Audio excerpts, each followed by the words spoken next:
เรื่องเราบินนั่นแหละจ้ะมีเสียงกันนะจ๊ะอาจารย์เนาะอาจารย์เนาะหมายความว่าข้าพเจ้านิสิสาธิตครับอาจารย์เนาะอาจารย์ในละวันนี้เป็นทางเนาะข้าพเจ้าสีออกคำสั่งว่าเพิ่งหนึ่งครั้งหนึ่งเนาะหมายความว่าข้าพเจ้านิสิวีเป็นเจ้าที่ข้าอาจารย์ในละวันนี้เป็นเพิ่งหนึ่งครั้งหนึ่งหมายความว่าถ้าสมมติว่าข้าพเจ้าสั่งอาจารย์ว่าเพิ่งแตะครั้งเนาะให้อาจารย์ปฏิบัติเลยอาจารย์วีเข้ากันอาจารย์เริ่มอาจารย์แสดงท่าทีอาจารย์แล้วพี่เพิ่งแตะครั้งอาจารย์ย่างไปวนอาจารย์ย่างไปวนอาจารย์ย่างไปอาจารย์วีไปอาจารย์เพิ่งสองครั้งหนึ่งอาจารย์จำคู่เพิ่งสองครั้งหนึ่งอาจาร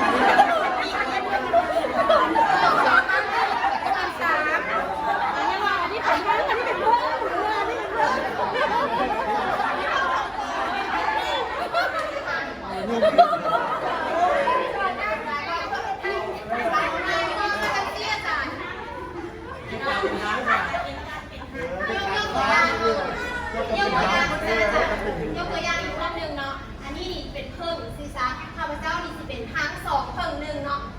เพิ่งกันปีนเข้ามาทางเนาะทางจะเอกซีอาจารย์ทางจะเอาเพิ่งเข้ามาอยู่ทางนี้แบบนี้อาจารย์เขาจะเป็นทางอันนี้จะเป็นเพิ่งเราจะวีเข้ามาในทางอาจารย์ต้องเพิ่งไว้เลยอาจารย์แบบนั้นเข้าใจว่าอาจารย์เฮ้ยนะเพิ่งทางนี้อาจารย์